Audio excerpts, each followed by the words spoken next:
You did all that in the offseason to change your team from a 100-plus loss team to hopefully at least a contending team this year, and you've done that. So realize now, now's our time to strike. When the division is in our reach, the playoffs are in our reach, we're in a spot right now to make the playoffs. Let's go make our team better.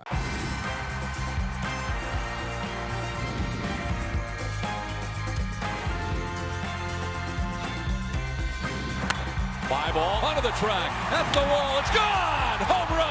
Turns on a ball, deep right field, and gone! What a game, what a moment.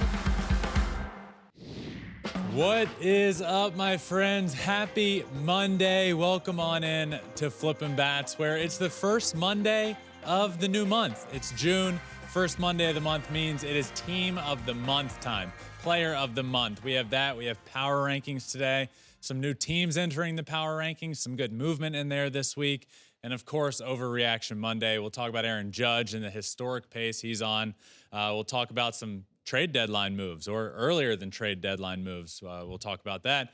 And a historic day in baseball history over the weekend. So we got a lot to talk about Alex. Monday shows are always fun. I don't know why you're looking at me like that. What did I do wrong? Because you're like... If you're just listening, you guys, Ben is fully clean shaven. He's in shorts. This is like a new Ben today. He just rolled in, no comments about it. It's like, hello, summer's here, I guess. Well, here's the thing. This long hair is new. Yeah, Never I had know. long hair in my life. I know. And then the beard just kind of came along with it, kept trimming it. But I've never had clean shave and long hair. So I'm just gonna try it out and see what it looks. Try it out, see what it looks like, sort of thing. You know? What do you think? It's a look. It's a look. Good. I'm a beard person, so like I'm the wrong person to ask. You look great. Otherwise, it looks meaning awesome. It looks awful. It Bring looks back great. The beard. It looks awesome. Got it. No, it was good. Okay. It felt like it was like the first like summer weekend, so this is like fitting. True. Everything that you did. I was outside like all weekend. I went to a surf competition. I went to a skateboarding competition. It was sick. My sister was in her very first surf comp. Oh, that's down cool. in Porto. How'd Yeah, she she do? did great. She made it to the semis. So she did longboard and shortboard. Absolutely crushed it. Love Annie, that. you're a rock star. That was so cool to see. I went golfing Saturday. Saturday. I saw. A lot of fun. See, outside. Played great. We're outside and ready to go. Par 4, first hole was 8 feet from the hole off after my drive. Drove it almost drained it from the tee box. Good for you. Missed the eagle putt. Have you ever gotten a hole in one? No. No, let's start the show. Okay. Tough topic. Yeah. Really want it. Just rubbing it in a Really little. But want let's actually talk about one of our buddies, okay? Because Lars Nootbaar also had himself a weekend, all right? He got ejected one game, and then he got mocked the next day. This is weird. It pisses This is me off. really weird, especially because he is such a good guy. Yeah. So what happened? The manager for the Cardinals goes out, Ali Marmol, and is dealing with the umpires and, jawing back and forth and saying they need to do their job, blah, blah, blah, blah, blah. Laz Diaz, the umpire, wasn't even the home plate umpire that Marmol was talking to. He was talking to a completely different umpire. All of a sudden, Laz Diaz comes up to the plate and starts holding back the other umpire. So weird. It was really weird. I found it to be really strange. And then basically, Laz missed a call earlier, so Ali Marmol, as he was walking off, was like, both of you, do better. You need to do your job. Do your jobs. And as he was walking off, the Major League Baseball umpire looks at Ali Marmol and says, maybe Lars Nootbaar should do his job. He's hitting 210. And he goes, 210 and I'm off? Yeah, 210 and I'm off and my I'm game? off? Dude, slow your roll. That's- What are you doing? This isn't about you. Umps, when are you going to realize that? That pisses me off. Hitting is, I mean, who even cares how hard it is? But hitting is arguably the hardest thing to do in all of sports. And you have an umpire out there that's job is to get calls right out on the field while you have guys at the plate trying to hit 100-mile-an-hour fastballs and 80-mile-an-hour changeups that are disguised to look like 100-mile-an-hour fastballs. And you got Lars Nootbaar out there working his tail off to hit above 200, and we know he's a good hitter. He's bound to turn things around, but he's struggling. He's going through it, and you have an umpire saying that. It just pissed me off.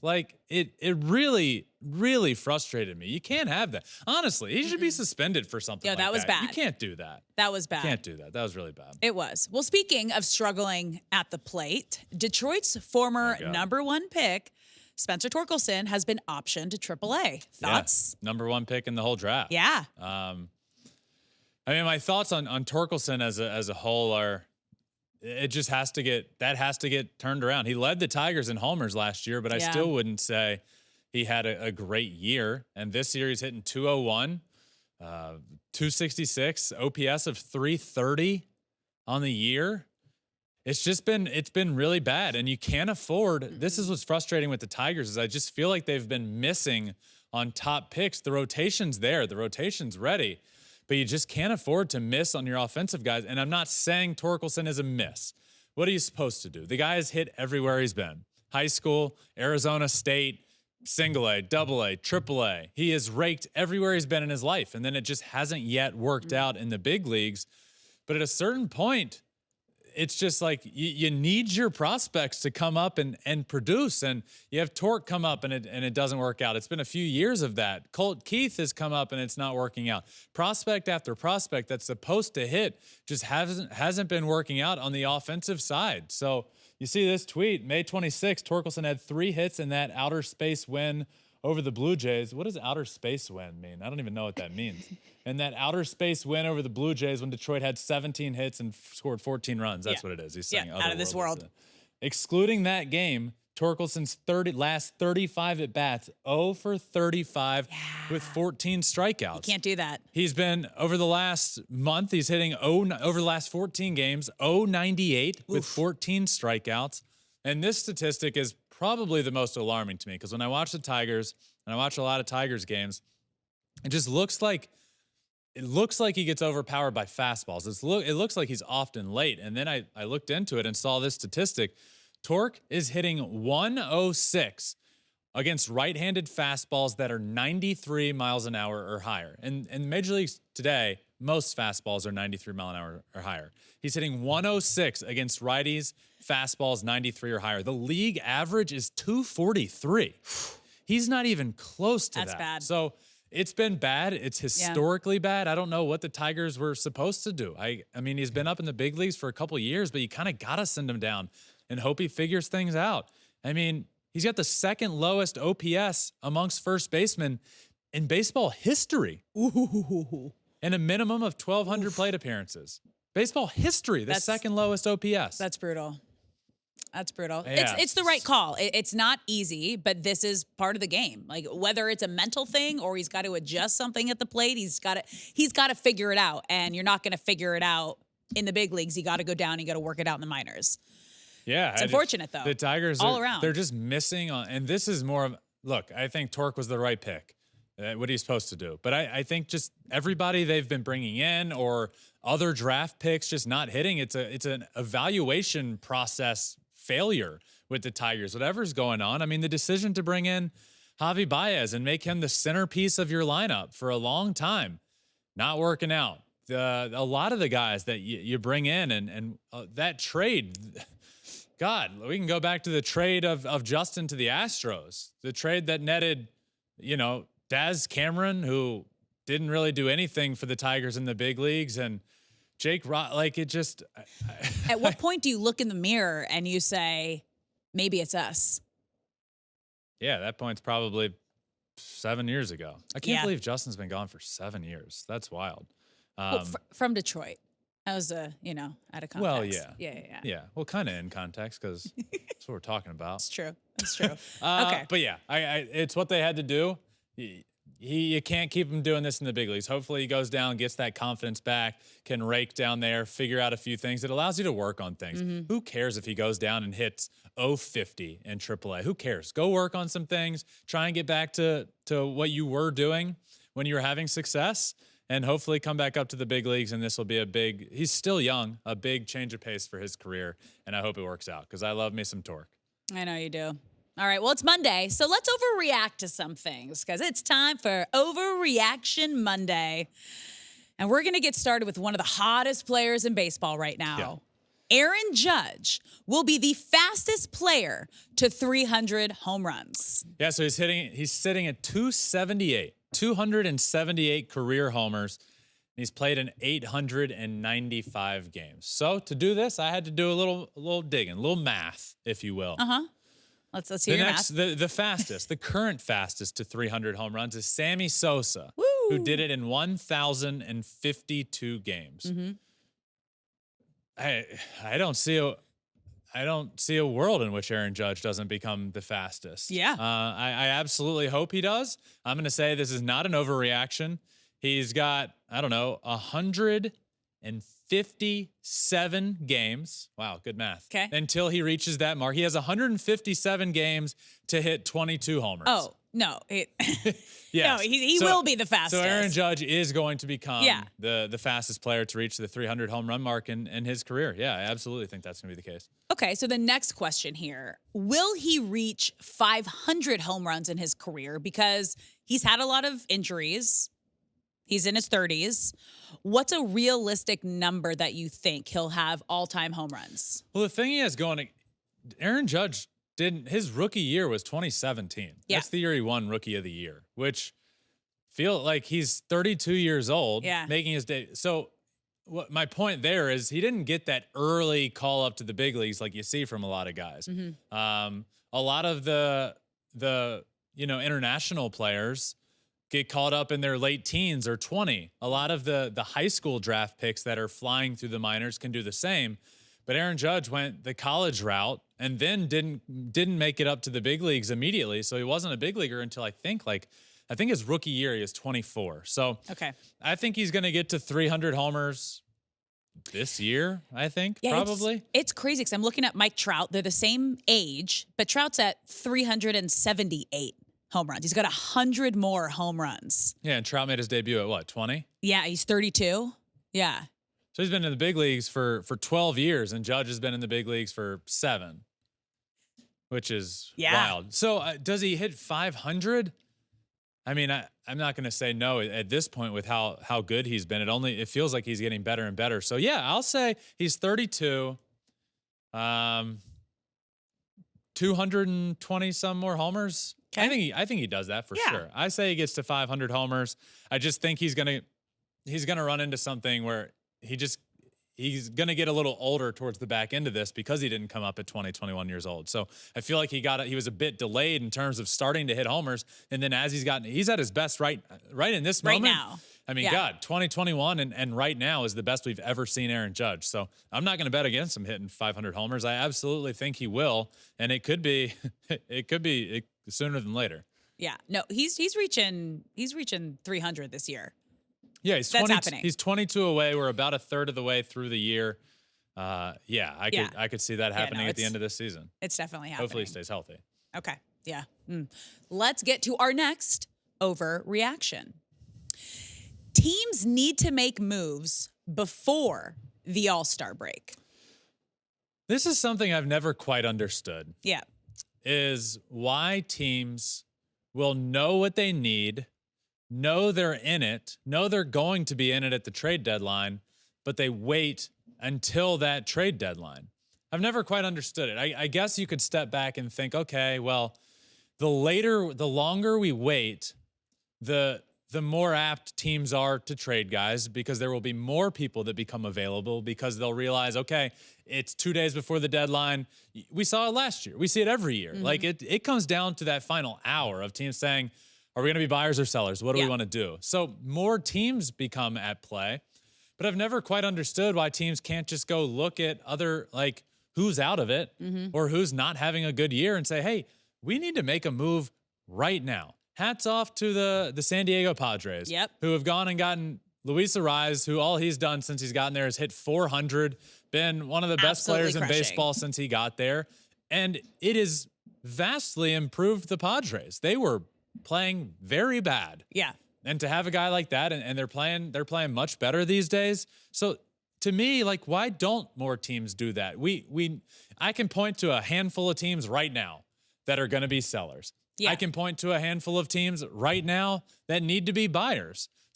So why are we waiting until the end of July till the trade deadline to make a move that you know can help your team right now before you maybe go through a rough patch and slide out of things. Get somebody right now that can help you stay on the path that you're on. So I will say this, absolutely not an overreaction. Teams need to make moves before the All-Star break. We saw it with the Padres. We've seen it in the past, seldomly, and it really, really helps. So top of my head, I'm like, hey, what teams need to make some moves? Obviously, Orioles, they got 2 arms down with UCL injuries.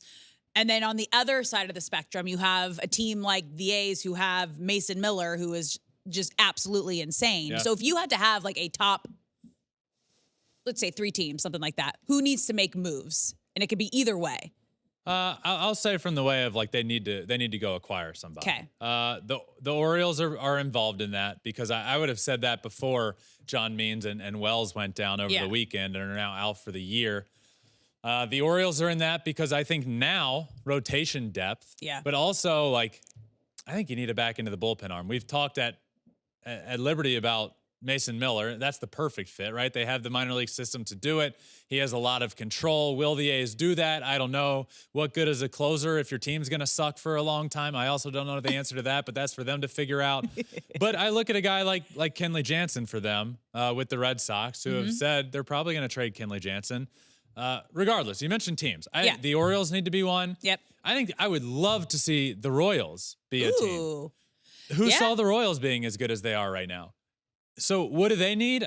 And back to the Orioles. I think they could add an outfielder. Yeah. Same with the Royals. They need lineup depth. The rotation has been completely revamped. They've been really good. I think the answer is always either rotation depth or offensive depth. And the Royals desperately need, I think, a bat to lengthen that lineup. And then I think they'd be in great shape. The Mariners. Yeah.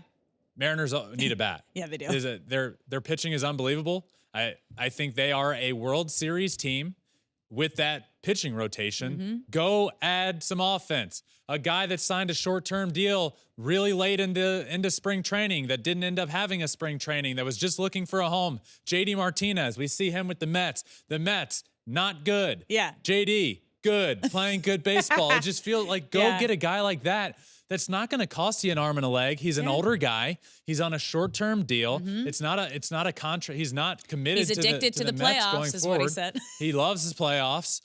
He went to the Mets. Yeah. I just think that's a perfect fit for the Mariners. I think so those are 3 teams that jump out to me. Okay. But I think a team. I think the Marlins are going to be sellers. I think the Rays could be sellers. A guy like Randy Arozarena could be a good fit for a lot of teams. Jesus Luzardo, a Marlins pitcher, a stud that I think he's going to get moved. Jack Flaherty with the Tigers. He's been great. The Tigers have 2 options with Flaherty. Sign him. He's been great. He has been great this year. Sign him to a longer-term deal. He's on a 1-year prove-it deal right now. Go out and prove it. Well, he has. So are you going to trade him for some pieces and get something? Or are you going to make him a part of the rotation going forward? I don't know. But Jack Flaherty's another guy for me. Jazz Chisholm with the Marlins. They have a few pieces that could move. They do. Jazz Chisholm could immediately bring some swag to a lineup and a guy that... A vibe to the clubhouse, in the dugout, and that matters. Like the personalities around a team matter. So... I think there's plenty of teams that can go out and make a move right now. I think the Orioles, Royals, and Mariners are 3 that jump out to me big time. So I'll say that. But I would love to see them before the Royals. If they lose every game from here to the trade deadline, they're still on a pace as they were last year, and that's not going to happen. They're good. You know you're going to be good at the trade deadline, but we don't know yet that you're going to be a playoff team. Go add a bat and prove to everyone that you're serious about this year. You did it in the offseason. Why go sign all of those players? And this isn't, I'm not doubting the front office. They had a great offseason and they could make a move tomorrow. But just in my head, you did all that in the offseason to change your team from a 100-plus loss team to hopefully at least a contending team this year. And you've done that. So realize now, now's our time to strike. When the division is in our reach, the playoffs are in our reach, we're in a spot right now to make the playoffs. Let's go make our team better. I would love to see that happen before the end of June. Yeah. I like it. We almost closed like 3 times on that, and then you just had another thought. I love it. Things pop up keep it, all I know. the time. Keep it going. Sometimes keep it going. I think like I'm winding this. It's the same as with the end of the show. You know, like you sometimes can't I'm like, close. thank you You all. just Wait can't a you second, cannot I got close. something else. Yeah. Yeah. Okay. Well, we got one And more. speaking of the Royal, no, just kidding. Okay. I was like, it's fine. That's I can't close either in conversations, like on phones or whatever. So this is just my own karma coming back to haunt me in my co-host form. Okay. You guys, one more overreaction. Now we have an anniversary today. Not a great memory, but 14 years ago to the day, Armando Galarraga deserves a perfect game. It's still hard to watch this back. 14 years ago, June 2nd, ground ball to Miguel Cabrera at first base. Armando Galarraga runs over to cover. Out. Perfect game. Called safe. Brutal. Not even a call that needed replay. It wasn't around, but it was a pretty obvious call. Not to mention, was it obvious? Oh man, I'm going to get heated about this. Didn't think I would. Not to mention, was it obvious? But in a situation like that, you err on the side of out. Yes. And with all that a perfect history, game on the line. perfect game on the line, final out. Yeah. Just err on the side of out. It wasn't even close, and he called him safe. I mean, he's out by a step and a half. Oh, yeah. Brutal. So does Armando Galarraga deserve a perfect game? I've thought a lot about this over the years. Especially, like, this is the call that basically... Like, that's crazy. This is basically the call that led to replay coming to Major League Baseball. Like, that's crazy. So it's often to me, like, I disagree a lot of times with the course of, like, let's go back and change history. There's been a few occasions where it's like, well, this was a bad call, and had that happened, this could have happened. But this isn't one of those. This is like, this was a bad call, and it was the last out of the game. This was the 27th out. This was the conclusion of the perfect game. So for that reason, and I don't know, people might disagree with this. I think this should be considered a perfect game.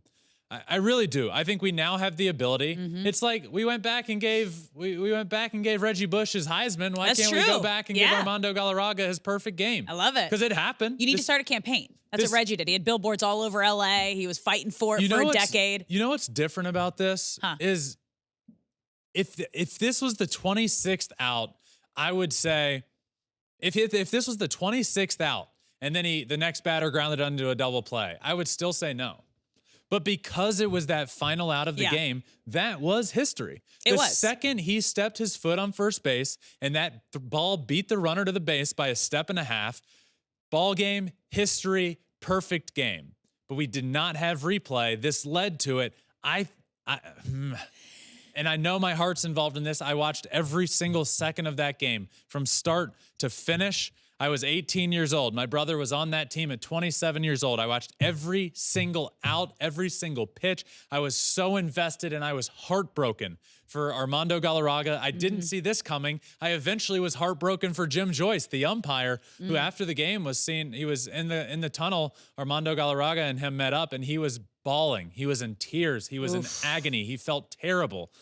So this is just something that I feel like you have the ability now to go back and right a wrong. Let's do it. Put it in the record books. I will say he's more famous. Had he thrown a perfect game, I don't think it would have gotten the same publicity as it has. He's more famous for it ending as it did than for actually throwing a perfect game. But you can etch yourself in history. I believe it's 24 perfect games in history. 25 if you include this. I say we make it a nice round 25 number. Start the campaign. Clip this, put it out. We're getting it started. On June 2nd, what was the year? 14 years ago? How long ago? Do your math. 2010. Yep. 14 years ago, on June 2nd, Armando Galarraga threw a perfect game, and we need to right the wrong. Today is the day. Make it official. Take the replay, realize he was out by a step and a half, and put it in the history books. Armando Galarraga, perfect game for the Detroit Tigers. I second that. Okay, and on that note, let's move to Team of the Month because we are officially in June, everybody, and we're going to get started behind the plate. There were so many great players this month that we're kicking it off with Adley Rutschman. Yep, Adley behind the plate. Really good month. Really good month for him. 265, hit 6 homers with 19 RBIs, slugged 500. It's been interesting for Adley when he's catching, when he's behind the plate. His offensive numbers so far this year have been nowhere near where they are when he's a DH. His OPS is over 1,000 as a designated hitter on the year, and not nearly the same when he's behind the plate. So I think we should look for those numbers to get a little bit closer throughout the year. But yeah, good month nonetheless. 6 homers, 19 RBIs. Adley's behind the plate. All right, moving up to first base, Mr. Philly himself, Bryce Harper. Still a little weird seeing Bryce Harper at first base, but just like calling him a first baseman. He looks like a natural over there. He does. And he's hitting like he's a natural over there as well. 313 on the month, 7 homers, 24 RBIs, walked 16 times on the month, and an OPS of 990 for Bryce Harper in May. All right, moving over to second base, the newest Padre looking good in his new home, Luis Arraez. Yeah, Luis Arraez hit 389, basically splitting his time between first base and second base. He hit 389, 44 hits, 11 RBIs, only struck out 4 times in the entire month of May. Just remarkable, really. The guy just hits. Yeah. He is the modern day Tony Gwynn, and it's fitting that he's out there doing this in San Diego now. I absolutely love it. Great month for him. 875 OPS in the month of May. Also love the, still has the Marlins hat on, but in front of the San Diego logo. Yeah. That's his year. That's been his last couple of years. This is what he's doing. Twins. We should put a Twins jersey on him, a Marlins hat. How is someone not just locked in this guy? It's because insane. The game of baseball. It's insane. He's such a good hitter. The game of baseball and analytics, as the game gets more analytics, the game tells us that Luis Arraez isn't a good hitter. But he is. I know. And that's why I think I get frustrated sometimes with analytics, especially we have a new one coming out, the bat speed analytic that tells us that, yeah, Luis Arraez probably doesn't swing hard enough. And it's like you can point to all these analytics that say Luis Arraez, yeah, that's why he's not in MVP conversations. That's why this, that's why that. All I know is the guy hits. The guy knows how to play baseball, and I want a guy like that on my team. I don't care what the analytics say. I honestly don't. Put that guy on my team. I'll put him at the top of the lineup. He'll get on base for guys that have more power, and he's going to be a great addition to a lineup.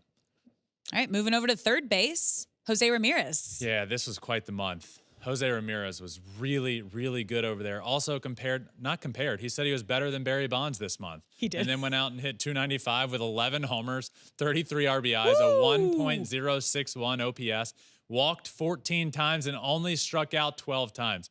Jose Ramirez, certified superstar, the most underrated superstar that the game of baseball has. Jose Ramirez. Love that. Moving over to shortstop, Corey Seager.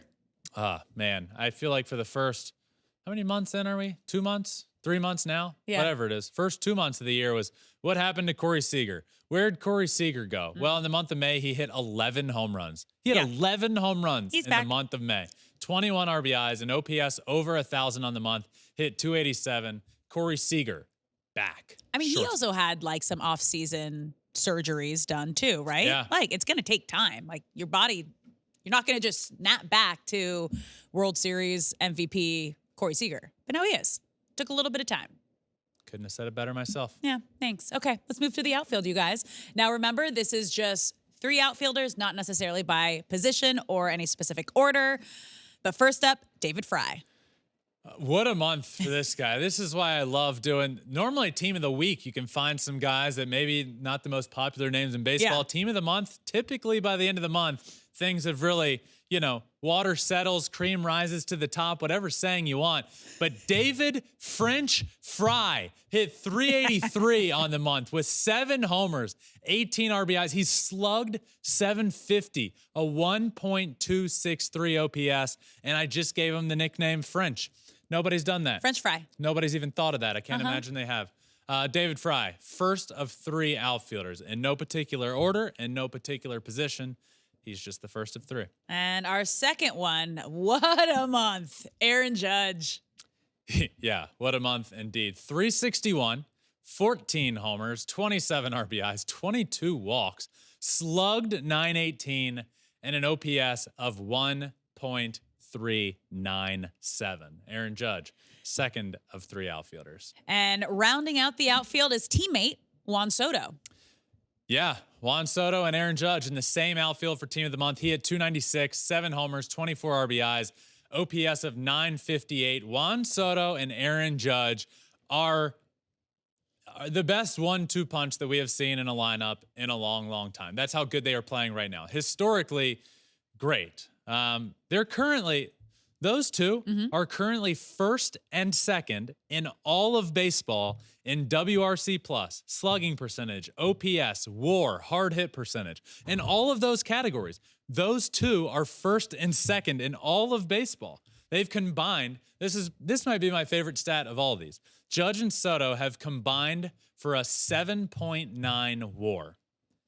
That is more WAR than 16 teams combined. Whoa. Over half of Major League Baseball. The team as a whole does not have as much WAR as Judge and Soto do combined. That's why I have the Yankees going to the World Series.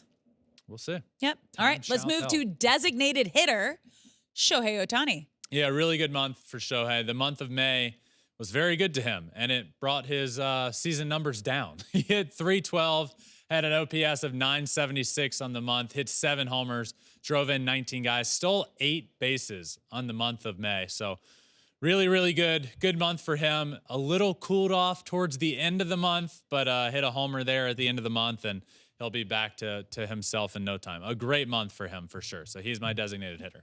All right, let's go to our starting pitcher, Luis Gil. Another New York Yankee. Lot of Yankees on this list. Luis Gil pitched in 6 games, started 6 games, went 6-0 on the mound, had an ERA of 0.70 on the month, struck out 44 guys, and had a whip well under 1, 0.67 whip. He's a rookie. I mean, everyone was wondering, where are the Yankees going to be? I know they added Soto, but they weren't a playoff team last year. Are they going to be good? Now they're dealing with Garrett Cole being out for maybe half a year. Where are they going to find the production? Well, one, in the lineup, Juan Soto has enough production to make up for most everybody. And on the mound, Luis Gil, the rookie, has been phenomenal. He's stepped in and been, honestly, as good as you could expect a Garrett Cole to be. That's how good he's been, especially in the month of May. So, they're getting closer and closer to getting Garrett Cole back. I know he's throwing sim games. He's getting closer to going on a rehab assignment, I would assume. So, man, this Yankees team is fun to watch, and Luis Gil is the 3rd Yankee on this team of the month. Yeah, how about that? Good month for the Yankees, you would assume. Yeah, picking up a Cy Young winner halfway through the season, and you're already winning your division, one of the best teams in baseball. It's going to be great. All right, let's round out team of the week with our relief pitcher, Emmanuel Clase. Tough to get better than him. The Guardians are winning a lot of ball games. He saved 9 games, got 9 saves in May, 13 innings pitched, 14 strikeouts, 0 earned runs in the entire month of May, only 4 hits in the entire month of May, and only walked 1 guy. Emmanuel Clase was unbelievable, and he is my closer on team of the week. So, Adley Rutschman behind the plate, Bryce Harper at first, Luis Arraez at second, Jose Ramirez at third, Corey Seager at shortstop. In the outfield, David Fry, Aaron Judge, Juan Soto, DH, Shohei Ohtani, starting pitcher, Luis Gil, and relief pitcher, Emmanuel Clase. Look at that. Yankees and Guardians taking over team of the month. So now who is your player of the month? Yeah, it has to be. It's Aaron Judge. Yeah. One of the greatest months in baseball history. I mean, if you're, and I know that's quite the statement, and I'm not saying it's the best or top 5, but in the terms of the history of the game, to have an OPS of 1.397 in a month and hit 361 with 14 homers, the conversation coming into May, not from me, not from Alex, but from people, is what's wrong with Aaron Judge? What's wrong with Aaron Judge? They're lucky they have Juan Soto. Juan Soto is saving the Yankees season. At least they have Juan Soto because he can hit. Well, this is Aaron Judge, and he's got a WRC plus of like 200, meaning he's 100% better than the rest of the league. Yeah. It's historically great. The month he just had was remarkable. 361, 14 homers, and an OPS of just about 1,400. He is my player of the month. Alex, what say you? Yeah, my player of the month, you guys. No, you can only pick Aaron Judge. He was my player of the week almost every single week this month. So, he just incredible. You just went through the numbers, like 361 batting average, 14 home runs, 27 RBI, 1.397 OPS. But just to put this into perspective, when you look at his numbers from April, when you were talking about, there was that concern of like, is Aaron Judge going to bounce back the way we've needed to see him really since his toe injury last year? As of April 22nd, he was batting 174 with 3 home runs and 31 strikeouts. But since he is completely turned the page, Judge has been unstoppable. He now leads the American League in doubles, home runs, walks, slugging percentage, total bases, and OPS. And the Yankees were the only team not to lose a series in May. Aaron Judge was a big reason and a big part of that. They're top of the AL East. They are looking as good as they could without 2 of their best players to start the season. Obviously, Aaron Judge not having a great start, but then Garrett Cole not on the mound. And Look at how great the Yankees are doing. And now with Aaron Judge back to being Aaron Judge, they're unstoppable. Yep. Good choice. Good pick. Oh, good pick. Hey, I like your pick.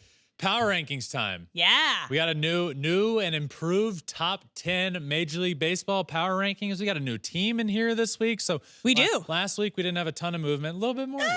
Yeah. We got a little bit of movement. But starting at number 10, they were not ranked last week. Whew. Since picking up Luis Arraez, the Padres at number 10. Yeah, they really have. They've been a lot better team as of late. They're 32-30. They've crept their way up into a playoff spot in the wild card race. I know it's early to be talking wild card, but just kind of a good reference of where they are. If the season ended, they'd be a playoff team, and Luis Arraez has been a big part of that. Coming over, I said this when they got him. He's the perfect fit for that lineup. They have a lot of guys that are kind of boomer bust, and Fernando Tatis shouldn't be that kind of guy, but he has been this year. He can be really good, he can be electric, but he hasn't been super consistent. Same with Manny Machado. And to add Luis Arraez, who you know is going to get you 6 hits a game, has been huge for them. So great additions to Dylan Cease right before the season and Luis Arraez have been a massive reason. They're not 32-30 without those two. Yeah, no way. All right, at number 9, down 2 spots. This has been like a tough fall for the Braves.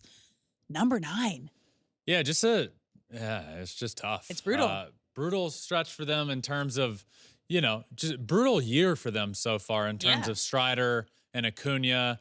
You've been dealing with an Austin Riley injury. He's back, but just not the same. I mean, you really hit on Chris Sale. He's been great, but then gets roughed up against the Oakland A's the other day. But other than that, he's been fantastic. But just a lot of issues for them this year, and they're 33-24.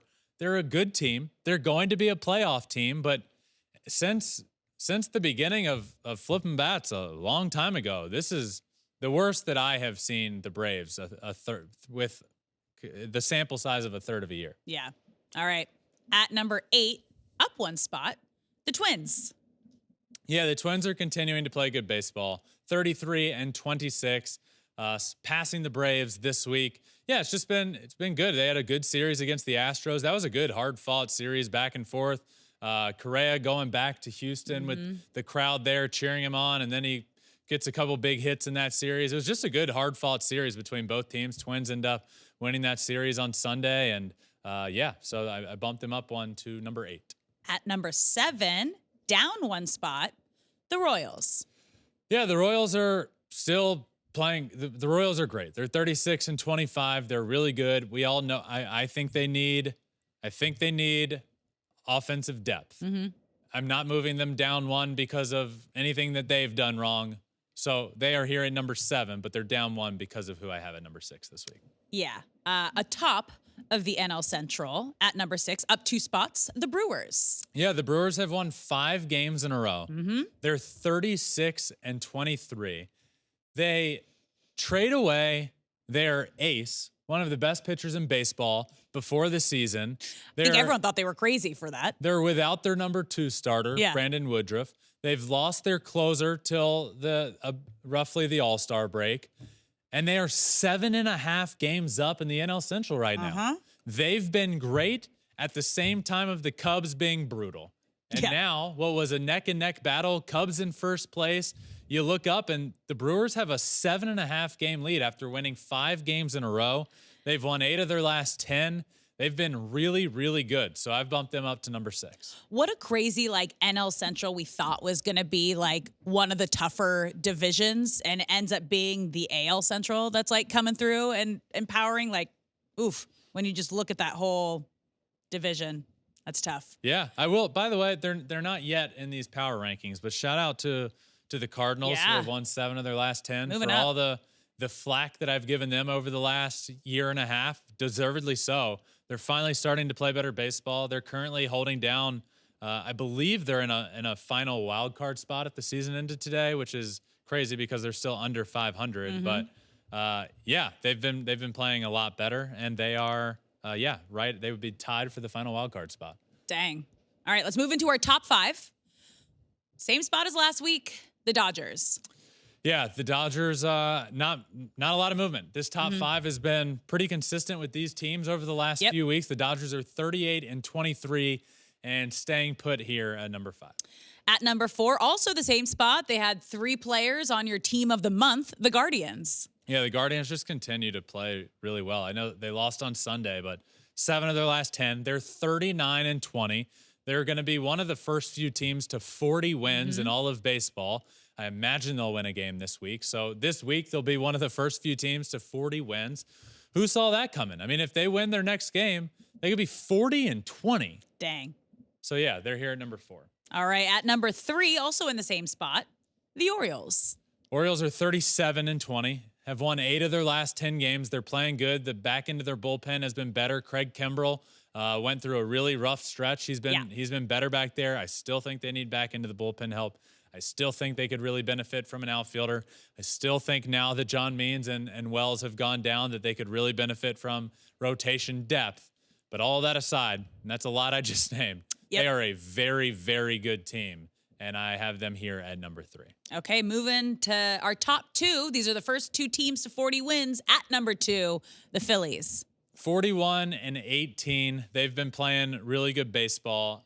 As everyone knows, everybody that listens consistently knows, we record during the Sunday night baseball game, which is the Phillies this week. And last I checked, it was late in the game, 4-4 ball game. Ooh. So I'm no fortune teller, so I don't know what their record is going to be. But heading into Sunday, it was 41-18, and they've just been playing really good baseball. They won 3 games in a row heading into Sunday. So, they're a really, really fun team to watch all around. They pitch well, they rake, and I have them here at number 2. Yeah, at number 1, they had the best player in baseball this month in Aaron Judge, and the Yankees are holding strong as the best team in baseball. Yeah, they have the best player in baseball this month. They may have the second best player of baseball this month. What Aaron Judge and Juan Soto are doing together is historically good. Yeah. They are, in all of baseball, first and second in WRC+, slugging percentage, OPS, which is crazy to think about, but by far been the best duo in baseball, and that's including a duo of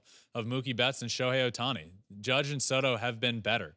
The Yankees have been better. They are 42-19. They've won 5 games in a row. They've won 8 of their last 10 ball games. They're doing all of this without Garrett Cole and a guy named Luis Gil on the mound, rookie, who's been absolutely phenomenal. Love that.